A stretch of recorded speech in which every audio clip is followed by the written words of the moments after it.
Hey guys, welcome back to the channel. This video, we are going to go over all of the things that you should do and avoid if you're starting your team around the holiday season. I'm going to walk you through all of the modes to check out, the things you want to spend your time on, the cards that you should look to invest in, specifically early on around the holiday season, as well as any other tips and info that I think might be valuable to you guys. So if you enjoy the content, please make sure that you give the video a like and subscribe to the channel for the most up-to-date NHL 22 news and info. And if you want to check me out, I go live every single day on Twitch, twitch.tv/nosleeves12 at 2 p.m. Eastern time. All right, guys, let's get into the guide to Holiday Hockey Ultimate Team. All right, so where do you start? You load into Hockey Ultimate Team the first time, you open up your starter packs, and you've got your team. It's not looking good. This is what mine looks like. Now, I've been playing the game way too much. I've spent quite a bit of money, and this is what I've got right now. Obviously, you're not going to have anything close to that, and that's fine. So what do you start with? Where do you go? The first thing you want to do, especially if you're watching this video the day that it comes out, go to the store and make sure that you get all of the free cards. So right now, there is an 88 overall Luke Pro Cop in the store that you just have to rip the pack, open it up, it's free, and you will get an 88 overall defenseman. There's also an 88 overall Austin Matthews, the international one. At the time of this recording, there is 13 days left to make sure that you go into the store and get this, so make sure that you at least get the Austin Matthews if you are watching this early on in the holiday season, because these are two good cards that you could get just for free for clicking these in the store. Now, once you've got the cards, what is the next best thing to do? In my opinion, I think Hut Rush would be a pretty good place to start, because it's just guaranteed quick rewards. So if you haven't played Hut Rush, it is basically a more arcadey way to play NHL 22, and it is pretty fast to rack up the points and get all of the rewards that are available to you. So as you can see here, you draft a team, you go through the mode that is available to you. They reset every about 15 days. This one will reset on January 4th. And as you can see, when you hit a certain tier of points, you get these different packs. Now, some of them are going to be extremely invaluable, or extremely, just kind of not worth it at all. The customization choice pack, for example. But as you go along here, you'll see you get some coins. You'll also see a base pack. You keep going down here. And when you get to the end, there's a players pack. There's event collectibles, multiple of them. A jumbo premium pack. The thing I want to point out here is that they're guaranteed and you don't have to wait. So in Hut Rivals, as well as Squad Battles, those rewards come weekly, so you play it out and you have to wait until Wednesday or Thursday for the content to actually come out for you to open up those packs. In Hut Rush, they are immediate, so once you do a tier and you unlock the thing, they will go into your unopened packs and you can rip them right away. The next thing that you want to do is rush out to make your first XFactor pack. So if you go to XFactor sets, you will see this cooldown, this XFactor player choice, 20 gold players. Any of them, it doesn't matter. You want to try and make sure you use untradeable cards and make sure they're not 81 or above. Try and make it 70 to 79 or 74 to, let's say, 80 overall, because the other ones do have value, and I'll talk about that in a little bit. So you rip 20 of those, and you will get a choice pack to pick from 5 random X-Factor player choices, and I have a video that goes over all the X-Factor cards that you want to choose, but really you're looking for Connor McDavid, Nathan McKinnon, Austin Matthews, the bigger ones. It's pretty obvious. And again, if you don't know which one to choose, just go into my Discord. If you go into the bottom of this video, you will see a Discord link, and in there you can join our chat with over 3,000 Hockey Ultimate Team players and ask in there before you make your selection, and we'll be able to tell you which one is the best one to do. All right, so now let's just talk about playing. Honestly, because you're in January and there's so many players that have built up really good teams, if you have a starter pack team and a couple of 80 and above cards, it's going to be awfully difficult for you. In all honesty, I think the first week, for players to not absolutely ruin their experience, go play squad battles. The reason being is that A, you'll get a feel for the game if you haven't played it yet, but B, it's against the offline, it's against the computer, and I have a squad battles video that will help you if you are struggling. Now, anyone that hasn't played squad battles, again, I'll just rip through the quick, the quick rundown of it. Basically, you will get 4 opponents here, and you want to win by 5 goals. So 5-0, 10-5, 7-2. It doesn't matter. You win by 5 goals, and you have 20 shots or more, and that will get you the most amount of points. So as you'll see here, if I click on Sam Light, okay, he's a 77 overall team. If I play on Superstar and I get 5+ goals and 20+ shots, I'll get 2,277 points, and as the difficulty goes down, it'll less. If you can't play on Superstar, play on Superstar. If you're losing or you really can't win by more than a goal or 2, I still think it's worth it to play on Superstar, even if you can't get the max points. Just focus on getting 20 shots and winning, and usually that's enough. Once you've done that, if you hit square, you will refresh, and in the bottom right, you'll see opponent refreshes. Again, you can do this, the 36 games in total. It's a lot. You can do it at your own pace. You can rip off 10 in a row, or you can play, one a day and then have a day where you play a ton. The team of the week, guys, you can challenge the team of the week. It will give you 3 times the points. The thing you need to remember, though, is that you can only play the team of the week once. You cannot replay it. So these other ones, if you lose or you don't get max points, you can actually redo it one time and to try and get the max score. Now, the reason why you want to try and get the max score is you'll see these ranks, okay? The ones you want to pay attention to, obviously top 100. Honestly, if you're just getting the game now, it's going to be extremely difficult. Getting top 100 means you are maxing out every single game, and you're getting good opponents. The refreshes, it's kind of a luck-based thing. Where you really want to get is just Elite 3, and that's honestly not that difficult. If you play half your games or maybe a little bit more, you should be able to get in there. And you'll see on the right-hand side, you'll get a slew of packs as well as guaranteed coins. That's why Squad Battles is so good, because of the guaranteed coins and packs. Just a very good combination.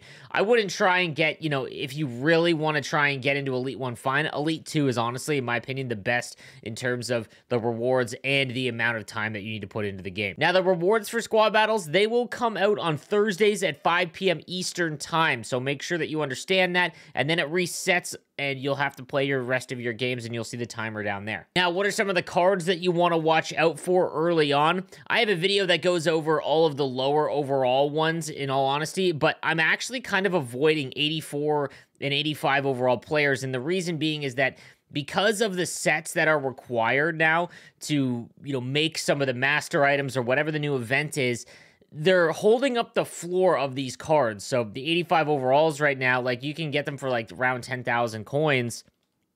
But in all honesty, they're not really worth that. The floor of these cards is so high because they are used in sets, and that just makes me want to avoid them, because there's no reason to spend 7,000 on a Miko Rantanen base card at this stage of the game, because he just isn't a very good card for your team, and you're spending 7,000 coins. What I'd rather do is save up 25,000 and buy a much better card. So the next question you're going to ask is, what are the cards you should go for? I'll give you ones, just some off the rip.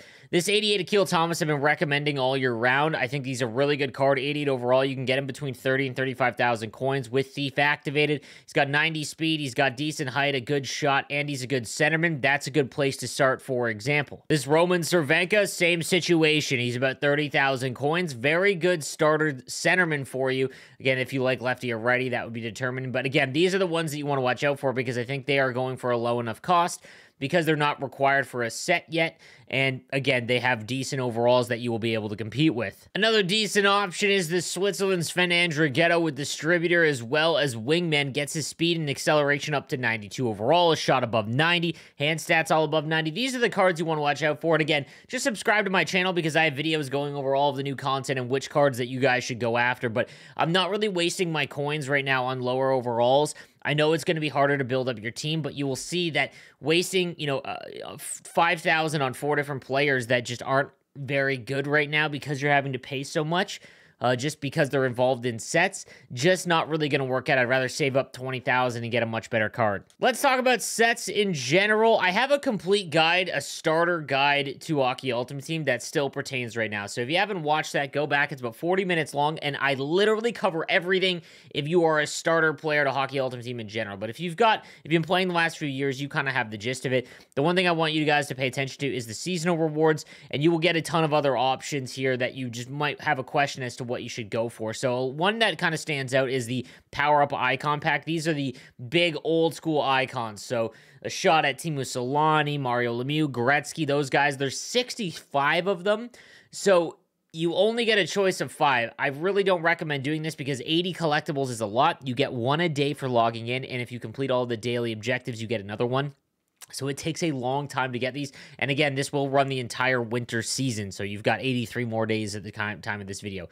The one that I would go after first is the XFactor Choice Pack. So in 20 days, or 10 if you do the daily objectives, that is the best value, especially for starter players. XFactors still have value, especially if you can get some of the higher end ones. But the reason being is that it's very easy to acquire collectibles, the power-up collectibles, and I'll show you what those are in just a little bit, very quickly in this game, especially if it's only for a couple cards. And early on, it's very valuable to have some X-Factors on your team that you can upgrade for cheap, as opposed to trying to spend, 30, 40,000 on a card that might not be all that valuable in about a month or so. So the XFactor Player Choice Pack is where I would start with the seasonal reward. Exchanges. So in my opinion, because the new currency in NHL for 22 is essentially like gold cards, I'm not doing these sets at all. Like, even if I have untradables, I would much rather just use them for future sets and upgrades, especially like power-up collectibles for your X Factors, that kind of thing.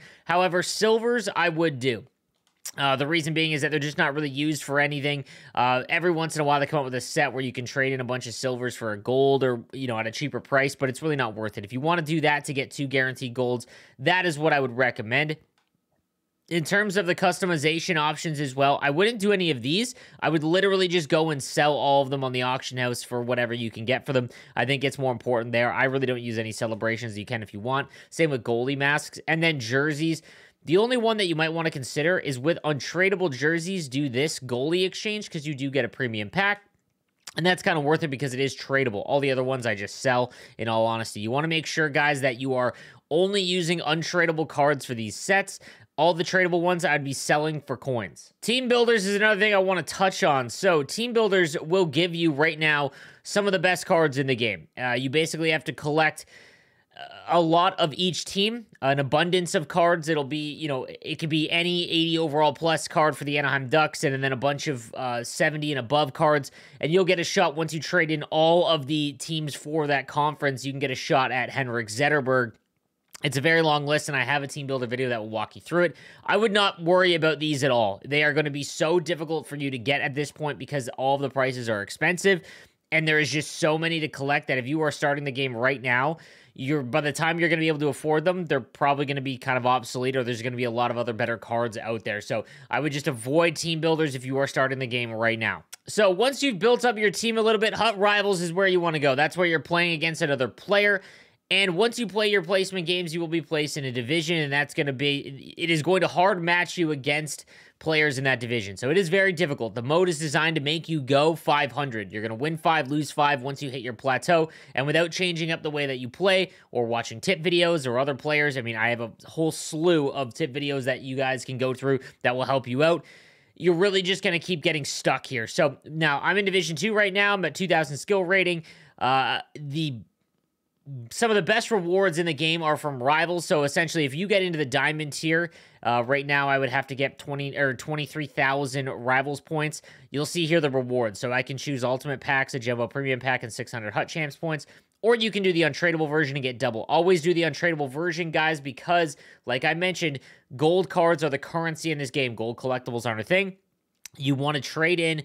If you get, let's say, an untradeable 89 overall card that you can't use, let's say it's a goaltender and you already have your endgame goaltender or something like that, you can use that 89 overall for a future event and trade it in and get a ton of value for it. So always take untradeable rivals rewards. In terms of Hut challenges, you can avoid Hut challenges, these ones in general. However, the dailies, if you were trying to get the event collectibles, so each event will come with some collectibles that you can turn into different cards, things like that. So you'll see here this 2 times event collectible pack. You can go through those ones. Those are worth it. But these ones, the coin value does not come near the cost and time that it takes to go through all those. I'm trying to touch on just everything basic, guys. So I'm just kind of jumping around here. But the store, if you are going to spend money on the game, I would not recommend it, but if you are dead set on spending money on the game, these are the only packs that you want to buy. So the limited edition ones or the limited ones. So the Jumbo Elite Players Pack, you can see here that they're in the store for another day. These are the reason why you want to do these is because the ones that are there always, so these essential ones like the premium pack, you can buy as many of those as you want. The odds and the ability to pull anything good in these, just almost impossible. These are in the game so that you spend all of your coins and get nothing. EA does not want you to buy a lot of these packs. In fact, if you go and rip 3 of these, you hit the limit for the day and you can't open any more. The reason is because they're good packs and EA doesn't want you to rip a million of these. They want you to rip more of these and burn all your points. So what you want to do, let's say you spent $120 or $100 and you have 12,000 points. Open up all of these until it says you are unable to. Wait 24 hours and then don't spend any more of your points. Open them up again or whatever ones are available. Do not ever spend points on these packs. They're just pointless. Just diamond hands, hold on to the next day for the reset so that you can open up the good packs again. Now, a lot of you are going to say, how do you make coins in this game? It is very difficult. If you are coming from over from MLB or you've been playing MLB for a while, it's much easier there. Over here, it takes a lot of knowledge of the market. However, I have multiple videos, especially one that comes out on Mondays called Market Monday.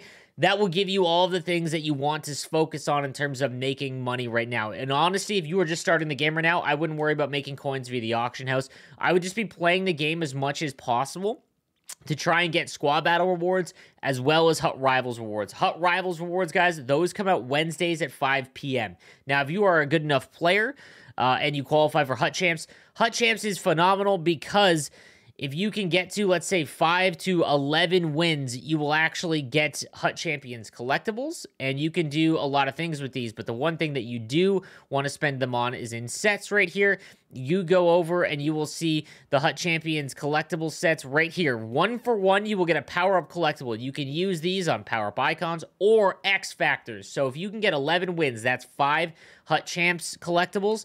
That's 5 power-up collectibles. That is a lot, especially if you don't have many X Factors. It's how I'm able to keep my team so stacked and at the highest tier because I'm just doing Hut Champs every week. It's very simple. If you are good at the game enough to play Hut Champs, that is, there are other ways to upgrade your X Factors without playing Hut Champs, and I have videos on that as well. So my next video, guys, we'll be going through the cards that you want to focus on to build out your team, so make sure you subscribe and watch out for that video, but I hope this kind of gives you a crash course if you are first starting in Hockey Ultimate Team. If there is still something that you are wondering, whether it's, you know, certain release dates, things like that, how events work, please go check out my complete guide video. It will walk you through step by step. Thank you guys again for watching, and I'll see you next time. Have a good one.